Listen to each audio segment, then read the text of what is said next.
Hey guys, welcome back to another episode of Under Construction from Pain to Purpose. I'm Ashley Krause and I'm one of your hosts. And today I am down here in Hamilton County with Maurice Draine. How are you doing today? Hi, sis. How are you doing? Doing good. I'm glad we finally get the opportunity to sit down and you be a part of this and share your story. So tell me a little bit about your recovery journey, where it started and... Well, it started a long time ago, but it culminated in 2017, came to fruition then. But it started, I can say, for the most part, it got really bad in the 2000s. But I have to go back and say, because we never know how things are going to turn out in our lives. Yeah. And we look at some of the early childhood trauma, the abandonment issues and things, sexual assault issues or things that happen early on that I never addressed. And growing up in a small town in middle Georgia, it was just a lot that went on. I spent a lot of time until I was like 12 with my great grandmother. I lived with my mom and dad were divorced, all that. I get into that. But a part of that was growing up in a single parent home, never realized that I had abandonment issues because I don't remember my dad till I was like 4 or 5 years old. And I realized when I was 46, that was an abandonment issue, which led to some of my trauma. And also when I was 46, when I was in recovery for the last time, I finally discussed the fact that I had been molested at age of 6 years old. So some of those things so my issues started way before the alcohol and drugs. And growing up with a great grandmother that was born in 1902, she was in 69, 70 when I was born. So, she didn't have a problem with giving me a little beer here or there. Yeah. I had an older brother, which when I was 8 years old, gave me my first marijuana. And so throughout life and growing up, I had a decent childhood, but also looking at the fact of the things that I did and did not do. Dabbled and dabbled in drinking and things like that. Had great aspirations, did well at school, went on through school and had advanced courses and things like that and played sports, did well in sports. And so went on through life not really ever addressing anything. You have family members that have life issues that they never address. So When they learn, they give you. And so you're in the environment, it's all about genetics and epigenetics. So what we given, and I'm in an environment where my great grandmother was drinking. My mom very, very rarely drank or anything like that. My dad never ever saw him drink, but I was still in the environment with my brother and cousins and people like that and people I looked up to and respected and thought it was cool to do those things. So had some drinking and alcohol issues and marijuana issues in high school. Then I had a situation where I changed my life, turned my life over. And from the time I was about 17 up until my early 20s when I went to college, didn't do any drinking or anything of that nature, smoking marijuana or drugging or anything. So what was that moment that you decided to do something different? With using? Yeah. When you get in college, you got there, other people were drinking and having fun and smoking some marijuana and stuff. I had done some harmless stuff here and there. And so I didn't do it a lot, but I started back doing it, especially in 1993, when I was like 22 years old, started drinking more. And then when I went and played arena football in New York, that led me to more drinking because I had aspirations of going to play in the NFL. And I had run for every professional team there was and worked out for them and everything like that. And I tore up my knee. So that was some trauma for me because my dream was this and that. And it didn't happen that way. So I automatically started using substances to, kind of combat some of the stuff that I was feeling. And numb that both physical and emotional pain. Yes, that pain. Just didn't want to feel it because my dream had been obliterated. I went to play football in New York, and they say, hey, you go up here and play so you can still run. And I get to New York, and guess what happens? I tap the same knee again. Oh, no. My dreams were just that's when I really started using a lot of substances in between 1994 and 95 up until, 2000. When I came back in 94, 95 to Cookeville, started working, started drinking more, started getting more in there. And once I got into the car industry, not only was I drinking, I started using illicit substances. And one of the craziest things I did, Ashley, was back in 2000, I wanted to try an illicit substance. So then literally I said, God, if you allow me to do this, I will use it to help your people. I know people may say that's insane, but that was a request that I made to God, literally. And then 21 years later, I'm in this field that I'm in now. But I had to You took that pain and then turned it into your purpose. Yes, turned it into my purpose. And it was a lot of pain, but people would say that was insane. But I remember that conversation I had with God as a promise, and it came to fruition despite all of that 2 decades of just sheer raw, what I considered at times fun, pain, destruction, disappointment, hurt, anger, frustration. All of that came to fruition in 2021. So it was a journey. It was a journey. I was in the car business, and with that, we had a lot of money, a lot of access to substances and things of that nature that led me to continue on that road. And I got worse and got worse and got worse. And if this lets you know anything, I'll preface this by saying I've never been to jail, which is, knock on wood here. Yeah. Because it was a blessing creation by God that I didn't, because I did a lot of things I should have. But in that time frame, I made a lot of money, bought a lot of substances, did a lot, drank a lot, partied a lot, did all those things. And so as that became a worse and worse habit, I developed worse and worse coping skills and got to the point finally that I could not cope with life and I could not do my job. I was in management, and finally in 2006, I was so bad, my health had gotten so bad that I couldn't work. And I still repeatedly continued to use substances. And I got sick to the point where I couldn't work, lost my job, couldn't get out of bed, couldn't take care of myself. But because I was looking for an escape, I was still using just as hard as I possibly could because I had no coping skills to deal with the grief and hurt and pain that I had always dealt with. And so during this time is when I started automatically going back and forth to mental health facilities and treatment facilities. And I often tell people I can't even tell you how many times I went to for my mental health and substances in just 3, 4, 5 days and get out and go back and do the same thing over and over. And so I was living in the Cookeville, Tennessee area then. And I got to the point in 2006, 2007 that I couldn't physically take care of myself. Nobody knew what was wrong with me, physically sick. And I had to move to Alabama, North Tennessee, with my sister. And it was a blessing. She took me in, but also I didn't get any better there. My health continued to get worse and my mindset didn't get any better. Every chance I got to go somewhere and get something and come back, I did. Do you think that she was aware of what was going on? She wasn't aware of my substance misuse. I think she was very aware of my mental health issues and things of that nature. So eventually with that, once she couldn't handle it anymore, because my sister, older than me, has never been sick a day in her life. So she couldn't handle it. So my mother was like, bring him home to me, which is the last place I want to go at. The last place I want to go back home, because inside, I'm like, I'm a failure. I got to go back home. I got to go to my mama's house. I got to leave my children up here. I got to go. I had 3 daughters, had to leave all of them and go back down to Georgia, which made me even worse and more miserable. And I went back to a place where I had shame and guilt, but also to a place where I was trying to be Marty, my mama's good kid. Yeah. The good boy. Nobody knows. He's always respectful. He's doing these. And so in the process, I'm doing my best to go to church, but I'm over here using substances and I'm drinking and I'm partying and I'm living double, triple, quadruple lives and I'm doing all these things. And in the process of doing all that, I get sicker and sicker because I'm using substances. I'm drinking alcohol. I'm not taking care of myself.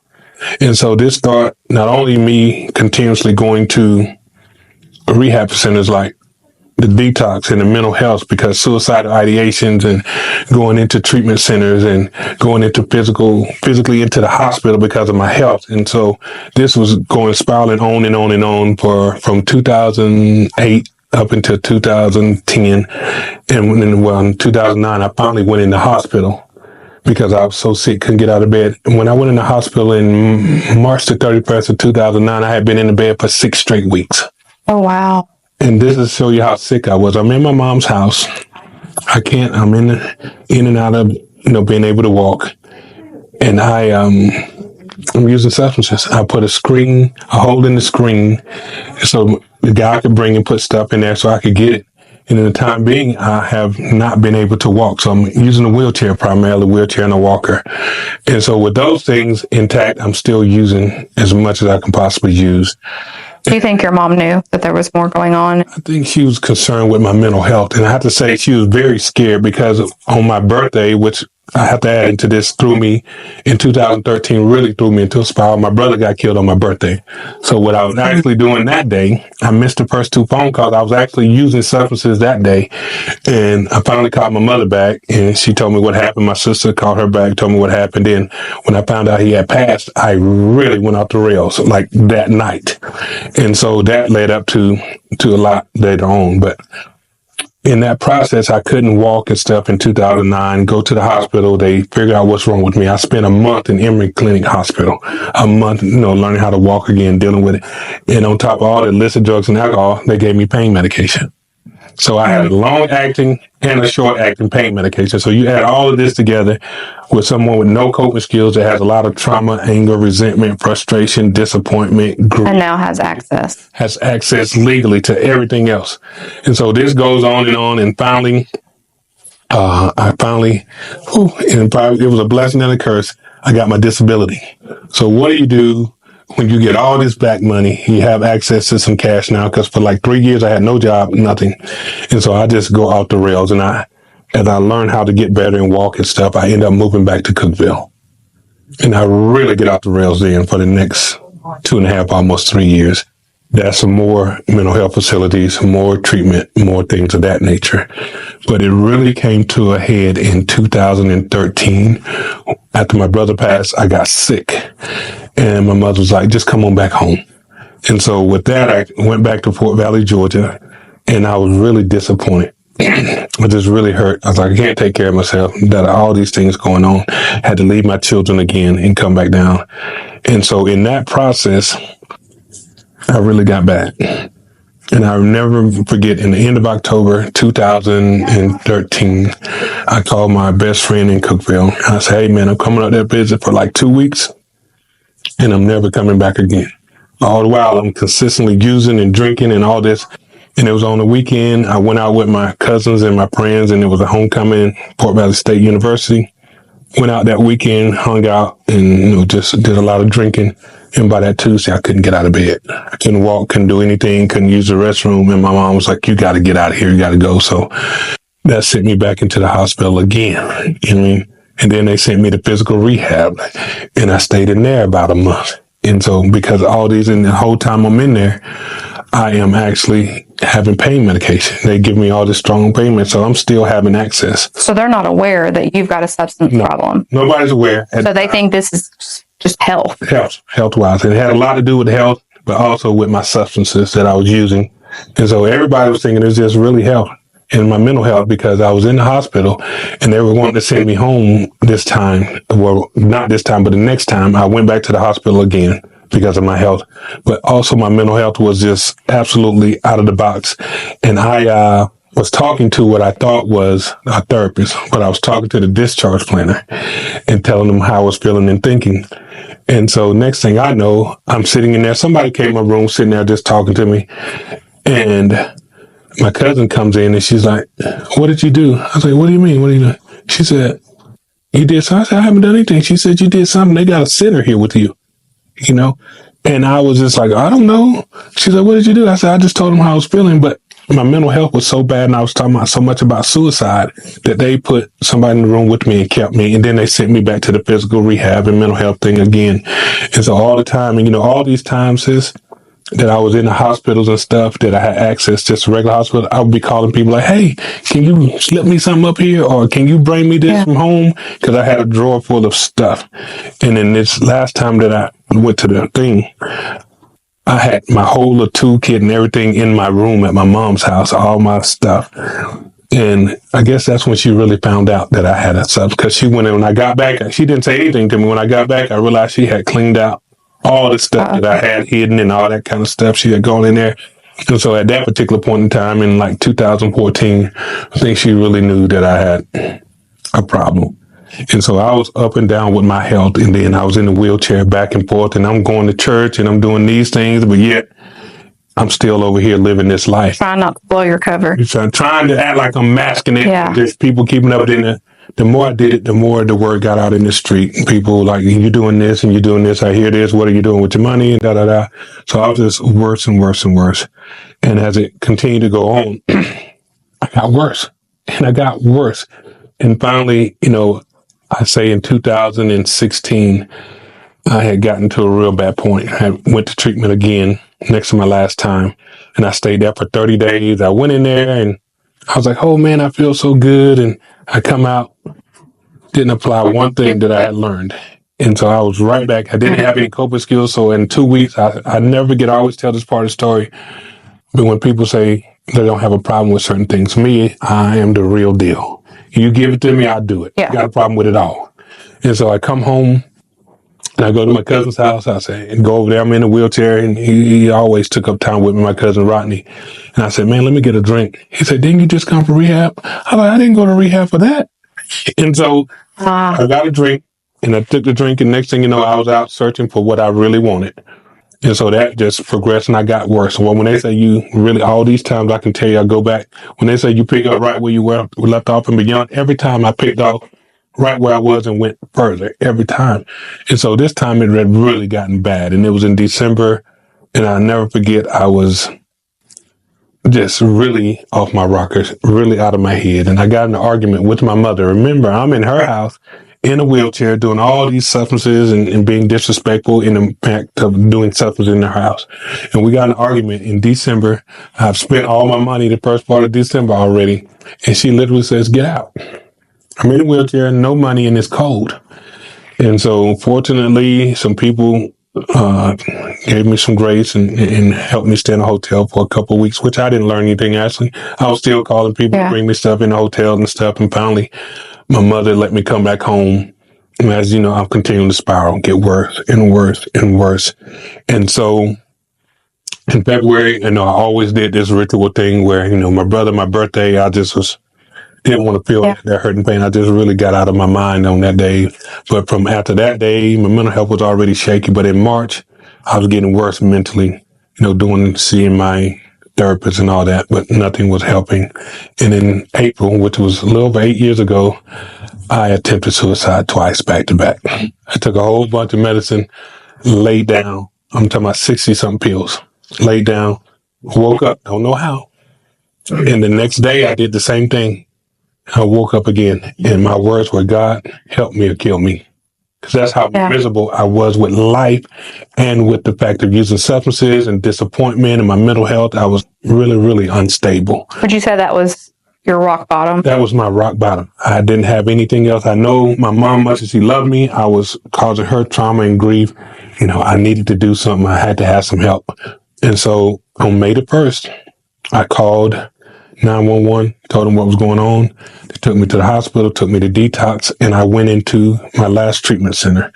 I went in there and they kept me at the detox for 12 days, which we know, sis. That's a lot. They normally don't do that. Don't keep you, and that's Nowadays, you're lucky to get 5. Yeah. And I was just like, that was God, because they kept me 12 days and found me Turning Point in South Georgia.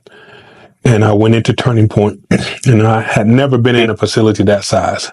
Mind you, I'm in a wheelchair. I've never been incarcerated, any of that. So I'm in there with all these people from all over the country. So I'm a little nervous and, I'm just unsure. And so I'm in classes and they end up talking me into going to the next phase, which was called West. It was the second phase after everything. I go to West and I get to West and I'm there and I get sick on May the 31st, which will be 8 years here at the end of this month. Well, let me back up. On like the 27th or 28th, I was hanging out with these 3 other guys and we were reading the big book. And I actually told them, I said, guys, if I went home today, I'd use something. That's after a month in treatment. Yeah. I haven't changed anything really. And one of the guys, Ricky Avery, who kept on like, Mo, come on, man, go to long term. I said, I don't know, Rick. I'll think about it, because I was like, I'm ready to go. And so what happened, we were in a meeting on May the 31st. And in that meeting, I got sick. I started getting sick and sweating. So I go to my room. I'm profusely sweating. Profusely. I go to take some medicine that I had in my room, hoping I feel better for the pain and stuff. And I get so weak. And eventually somebody comes and gets somebody to my room. They take me to the hospital. They think I'm having a heart attack. So they do an EKG. And the EKG shows nothing. So I call my mom to tell her that I was in the hospital. And while I'm on the phone with her telling her what's going on, I don't know if it was a nurse, an administrator, a doctor. He comes to my room. He's like, Mr. Draine, we have to operate on you right now, because they had done a CAT scan. We have to operate on you right now. We've already called the surgeon. They're on the way. We got to get you ready. My mom's like asking, can they wait? She's like, because she's 2 hours away. She wants to get there. And it's like, no, we can't wait. You got to operate right now. So they take me and prep me. And I asked them, could I do one thing? And they're like, yes. I said, can I call my mama? And they's like, yes. So I called my mom and I was like, hey, I love you. You know what I mean? And so, and when I remember waking up, the doctor said to me, he said, son, he said, you might have had 2 days to live. Might have had 48 hours to live. My stomach had perforated. He said it was a lot worse than what I thought it was. He said it was stuff everywhere. And what they had to do is just lift me up and wash me out with all the stuff that was in there and putting stuff. And I didn't realize it was that extensive of a surgery till they told me exactly what they did. They didn't disconnect organs. They just had to wash me out from where everything was, repair my stomach. I had 55 staples and everything. So I stayed in there an entire week in the hospital. But when on June the 2nd or 3rd, I called Ricky Avery and I said, Rick, I'm coming. Because in my eyes, God had answered my prayer. Remember, I said, help me or kill me. So if I had not have been in that facility, I would have laid back there in my mom's house and died because I was used to feeling bad because of my physical health, mental, emotional health, spiritual health. I was just sick. And so with that, I started the process and the journey, which was still very difficult. I had to go back to the main facility for 2 weeks because I had staples, and going to the long term, they wouldn't have had 24-hour care. And so I went through that process, and I went over and I started my journey to recovery in June of 2017. June 21st, I think I went to the long-term part. But even in that process, sis, when you're this person for 46 years, you just don't change automatically. No. I went through some growing pains and with, you see other people do stuff. And one thing that kept me in treatment was that I told on myself. I was ordering pizzas because I had written down my number. I was ordering pizzas and stuff. My roommate, Tony, I still talk to him. He's like, they're going to catch you. They're going to catch you and put you out. So one day I was like, okay, I'm going to do better. I went and told them what I was doing. And so they staffed it and they told me I could stay. I just was on contract for a little while. And so that was really... So you took some accountability. Yes. I was starting to learn. Be accountable and being honest about what I was doing and how I was doing it. And so going to going to group sessions 5 days a week for 3 hours a day. Plus we had other meetings and stuff like that. So I was learning a lot, but still I had a lot of issues. And then finally, not long after I did the accountability thing, I got a sponsor, which is still my current sponsor, but no, and he's still my sponsor. I asked permission to have him as a sponsor, and we got in there and we got to working, and we still work daily. I talk to him almost every morning on the way to work, but it was somebody to hold me accountable and to teach me how to live. Because I tell people now at 46 years old, I was just a boy. I was a scared, angry boy that didn't know how to live and adjust to life. And one thing I did, I mentioned earlier, I talked about the things that happened, the abandonment issue. I didn't realize that went on with me while I was in treatment. I talked about that. I talked about the molestation when I was 6 years old for the first time. I held all these things in or didn't recognize them for years. And I had the opportunity to be in there and learn and listen to other people. And my counselor, Miss Elisa Christian, she was amazing along with the other counselors there, but she was amazing with me and helped me get through so much. And also she did EMDR therapy with me. And in that therapy, I had a lot of false memories. I had a lot of harsh memories. I had a lot of stuff going on. And she looked at me one day and she said, Maurice, I want to let you know you have value. After all the success I had in my lifetime, and in that period of time where I just didn't care about myself or love myself, I needed somebody to remind me and tell me that I have value. Yeah. And from that day, I really picked up and started moving forward and doing the things necessary. So I went on through treatment. I stayed in treatment an entire year. And I learned a valuable lesson in treatment is that we had to go back and start doing some stuff that I had already done, Ash. Yeah, got to revisit some of it. Got to revisit some stuff. And I was really mad. I'm about 7 to 8 months in. I'm like, I don't want to do this. I'm at a different level. And, in your mind, that's sickness. And so we had afternoon meetings we had to start back going to, because I'm going to the gym. I'm doing all the other stuff I want to do, getting my own, own road, own lane. And so with that, one day we're doing the group and nobody's there to do it. So I do it. They tell some of the counselors and the director, and they say, great job, Maurice. And so, part of my prayer always is God allow me to help those I'm supposed to help and receive help from those I'm supposed to receive help from. I had this idea what that's supposed to look like. So I'm in the wheelchair. Oh, while I'm in treatment, I'm in wheelchair. And so I rolled myself outside and I started laughing. I said, God, you something else. And so I rolled back in. I said, Miss Marissa, I said, if you ever need me to do that again, let me know. More than happy to do it. She never looked up at me. She reached over and got a piece of paper, looked at it. She looked up at me. She said, great. The person that's doing it had a full-time job is yours now. And I said, God, thank you. Because what I pray for, I don't necessarily recognize it sometimes. That's a great lesson in, God is in everything. You just got to see it. You got to see God. And so that was learning experience for me in there. And so after that, I started looking for God in everything. And so I go on through that and I graduate. And on May the 4th, I leave discharge on May the 4th. I stayed an entire year in treatment and I go back to Fort Valley, Georgia, and I'm really lost. Now you've been in this secure environment for a year. You go back home. And fortunately, the church that I had been going to, they had a support group meeting there. So those gentlemen, I called a couple of them the other day, those ladies and gentlemen, they knew me from being younger and they surrounded me and helped me. And without them, I wouldn't be here because I went through some stuff in early recovery that I didn't know how to handle on my own. It was like I was going through something and Amanda and I had started dating. So she had my sponsor's number and she called him and he called me. He was like, what's going on, man? What's wrong with you? I said, ain't nothing wrong with me. He said, something wrong with you. And so we still laugh about it. But that was me having to be accountable because people were surrounding me and the people in the group that was in that support group in Fort Valley, Georgia. I never get, I had been home about a year and about 6 months to a year. And I went to the meeting one day and I was frustrated. I was like, what's wrong, Marty? They called me Marty home. I was like, man, I thought I had more stuff by now.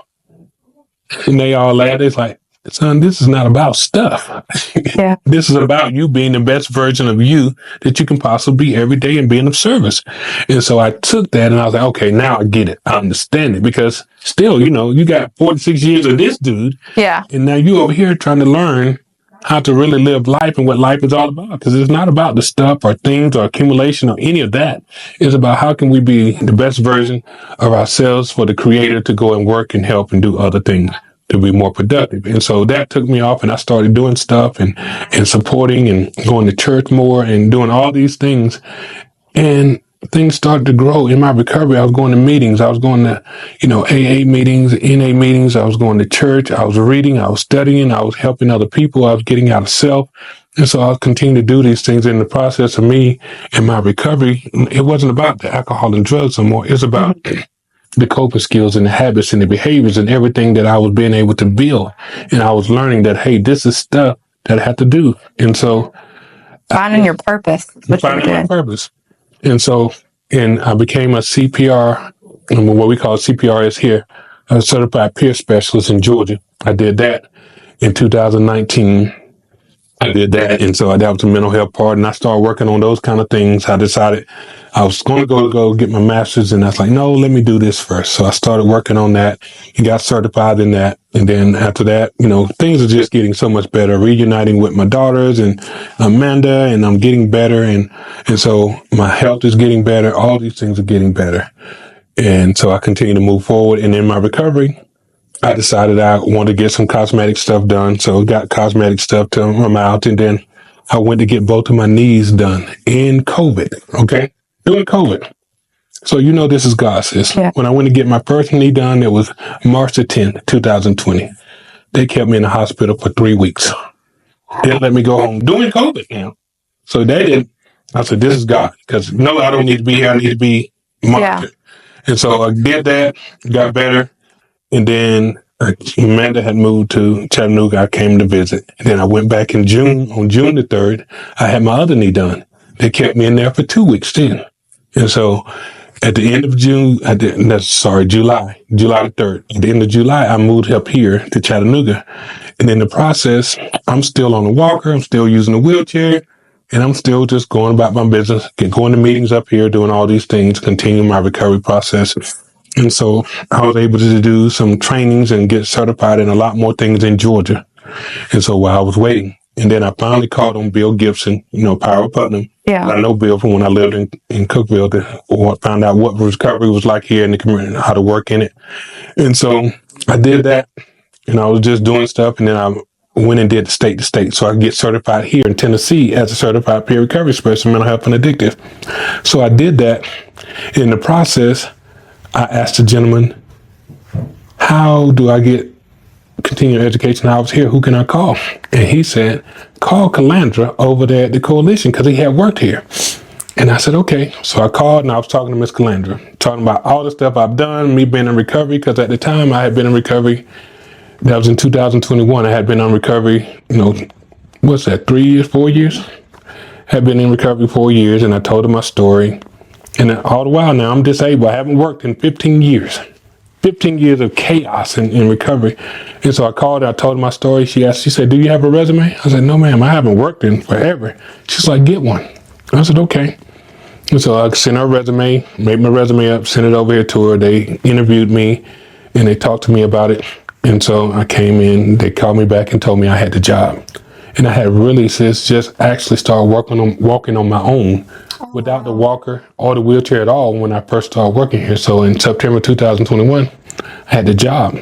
And so in that process, thinking I've been doing my recovery piece, I've been going to meetings, I've been studying, I've been talking to my sponsor, I've taken on sponsees, I've done all these things, and I continue to get certified in things like RAP and WHAM and things like that. So I was already prepared for this job. God had been preparing me the whole time.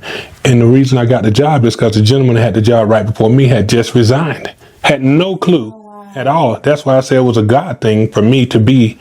God was preparing me the whole time. Even though at times I got frustrated and got mad and I got angry and I was confused and frustrated, all those steps was used. Because remember, I asked God, if you allow me to do these things, one day I will use them to what? Help you and your people, And so, boom, this job comes up. This opportunity comes available. And right then I jump in with both feet to become a lifeline coordinator. Because you were a lifeliner right when I started. Yep. And so I jump in with both feet. I loved it from the beginning because I felt like this is what I was supposed to be doing. And so I rigorously continued to work the way that I did when I came in, because I felt like, for one, God gave me this opportunity to serve and help his people. From the perspective of, I've been in your shoes. I've got some information over here now, some knowledge that you may or may not have, but I have the same experience. We've been through the same thing. So let me advocate for you. Let me make some suggestions. Let me show you how to move forward. And so in that process, and I talk about the recovery more than I do the using years, because that's way more important to me. We all got this story back here. But what did I do when I got the information to apply it to help not only myself, but so many other people to come forward, to have the compassion and empathy to help people and to understand that, hey, I've been there. I'm going to show you this is possible. Like with your recovery story, you show people recovery is possible. That's why I say a lot of things. I live out loud so other people don't have to live or die in silence. I recovered out loud, and some of the worst things I've ever done have led me to the best life I could ever live. This is the best life, sis. Get to serve and help people and to advocate for them and lead and guide them, not only just by talking, but words.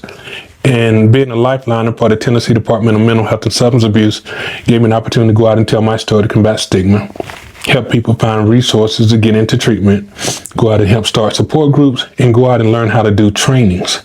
Train people on the mental health part of the substance use, the addictive mind, all the things that you and I work with and you helped me to learn how to do. Those things are so impactful and helpful on the way to this journey that I continue to do. I just celebrated 8 years on Thursday, and it was just like, I was like, wow. Yeah, thank you, sis. Good. I was just How does that feel? Like looking back at your old self, did you ever think about being where you are today? No. When it happened, I got emotional the other day. I was like, 8 years. 8 years of sobriety, of living, not just not having alcohol and drugs, but living a life of developing new ideas, concepts, and beliefs, and having integrity and character, and having all these things that I thought I had before, not being selfish, not being self-centered, being honest, open-minded, and prepared, willingness, being prepared. And it's just been so amazing. I was just overwhelmed. And I got to, on May the 1st, stand in front of 300 people and talk about aspects of recovery, because we were talking about self-care and things like that, because as Dr. Birch used to always say, we all recovering from something.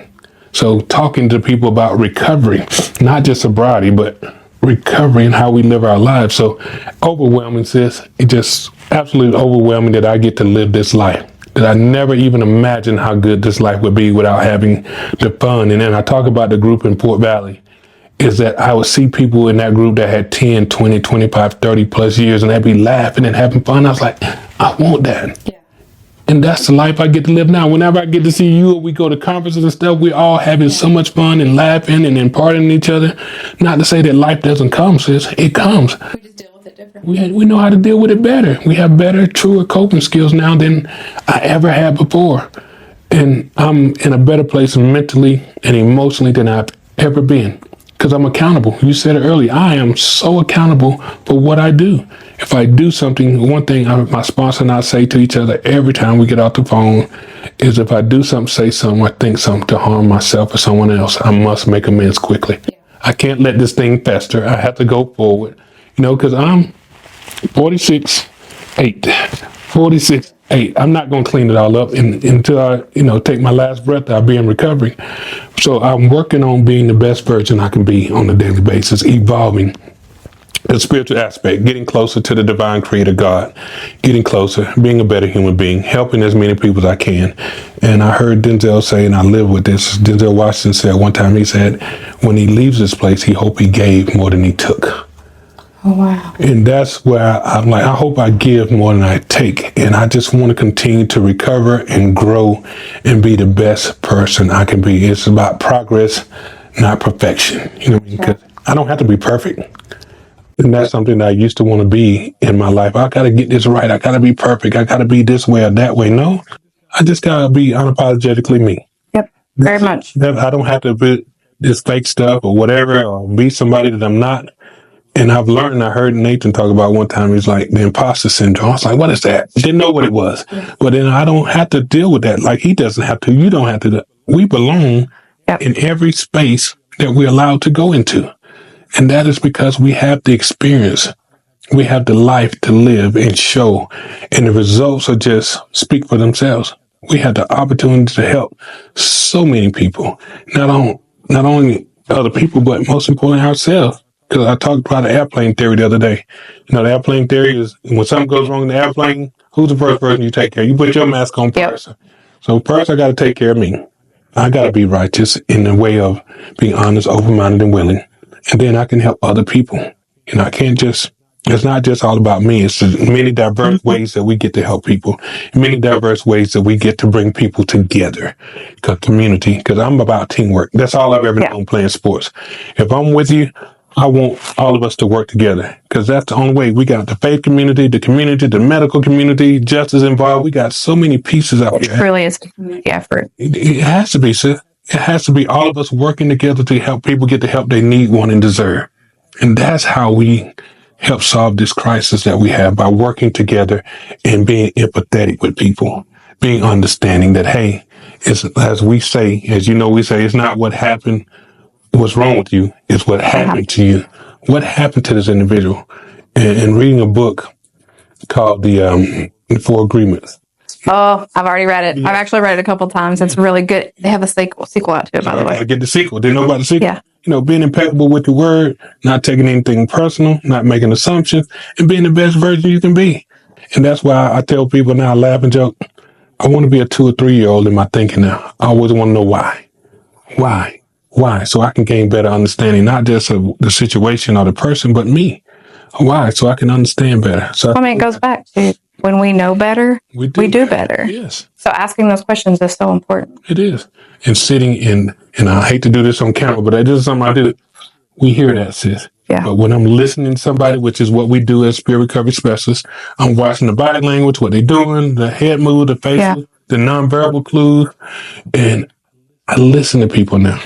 And on top of that, I listen. Well, because you're present. Yes. You're fully present, not just figuratively speaking. Yes, I'm present. It's different. And I tell people something I learned in my last treatment center, to be mindful. Like if you're in a room with me long enough, you'll notice I look around the room a lot. It's simply because I want to remind myself that I'm here. Because easily asked for me, my mind can go forward. I could be anxious about something, I can go back and go depressed. I have to realize that I'm in the room right now with you and I'm safe. I'm good. I've been looking at the clock. I've been looking at the pictures. I've been looking different places, been looking out there because it reminds me that I'm present right here. And in my addiction and in my trauma era, without dealing with my trauma, I was always going forward and backwards. I was never really feeling what's going on. Yeah, it's okay. We can edit it out. Is that yours? Yes. You want to? No. I was really thinking that we had to be mindful and present with whatever's going on. Oh, sorry. That we have to be mindful of what's going on in the moment, not only with ourselves, but with other people. And so I've learned a lot from you. You have been that person that I work continuously with, even though you were in Knoxville. If I needed something, you say, hey, this is what we're going to do. This is how we're going to do it. You show up and we work well together. You use a lifeliner. You use the faith, move the faith base when Eric left. And it was just amazing that what you've given me and taught to me and what you shared with me. Because I was green as an apple, didn't have any clue that, hey, brother, you need something, you call me. And I appreciate it, sis, because that's what we get to do. We be helpful and be of service to we're supposed to. people. Yeah. And so that's been a little bit of my recovery story. And I like to talk about the healing part, the continuous healing, as opposed to the part where I was so unhealed and unhinged. It's important, but it's not as important to where we're going, and for people to see that, hey, healing is possible. We have to work together. And like Dr. Burke say, and Jamie have said, connections equal recovery. Not just relationships for me, but positive relationships. Yeah, it's important. Yeah, got to have positive relationships, because I can go find a whole bunch of negative ones. Some of it's found in our own head. Yeah. And so I have to have that positive relationship with myself. Like you just said, I have to speak life into myself and, use those coping skills of, positive affirmations, positive self-talk, positive self-imagery. I use all those kind of CBT things. I use those things to make me better. I speak life into me on a daily basis. And I have those ideas and concepts to grow and be better and to heal and to continue to work on the trauma. Because trauma, even before we were born, we were traumatized because we had the epigenetics, which is all the stuff out here. And also what comes down through generation after generation, whatever's in our mother and father end up being in us. And if we don't learn anything differently, if we don't start to heal, breaking those generational curses, we're going to give it to our children and grandchildren and all that. And I want it to stop with me. And so that grows. So before we close out, I always like to ask this last question. If you could stand in front of yourself 9 years ago, 8 years ago, what message would you give your old self? Hold on. And the reason I say that is because when I first got this job, I had an opportunity to speak to recovery court to some young people that were young in recovery. And I was just like, hold on, because it's going to get better. Because I had given up. Yeah. And I didn't know to hold on, that it would get better if I did some work. And that's the last thought I'd like to give, Sis Ashley, is that we all understand and say prayer works. Okay. We all understand and say, hey, the word tells us, asking my name, it shall be given. But sometimes I think we forget about the accountability piece. It also says faith without works is dead. That tells me I got to do some work, because I'm a firm believer God gonna be God. I just got to do my part, and my part is to do the work. And I just told a young lady a minute ago, if there are 4 frogs on the lily pad and 3 of them decide to jump off, how many on the lily pad? 4. All 4 of them still there, because they just made a decision. They didn't. Oh, they hadn't done it yet. They hadn't done it yet. And so we have to, that's my analogy of putting in work.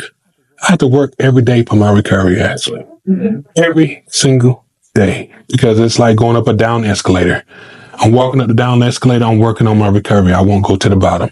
But as soon as I stop walking up that down escalator, where am I going? Down. I'm going down. I'm working on my relapse. If I'm not working daily on my recovery, because I know me, that person is still in there. That unhealed person, I'm healing. But like I reiterate again, 46 and 8. That's 6 times, So I have to keep working. And that's what my word is to people. Continue to do the work. Continue to do the work. Continue to do the work, because my recovery never ends. I'm always dealing and recovering from something with the healthy coping skills. Amen to that. Well, thank you for sitting down with me today and sharing your story. And for those of you that are watching, I just want to encourage you, if you're struggling and you're not sure what your next move is, please reach out. If you're in the Hamilton County area, if you're in the Knoxville area, if you're anywhere in the Tennessee area, please just reach out to one of us. We'd gladly connect you with some resources. Until next time, thank you for tuning in. Thank you.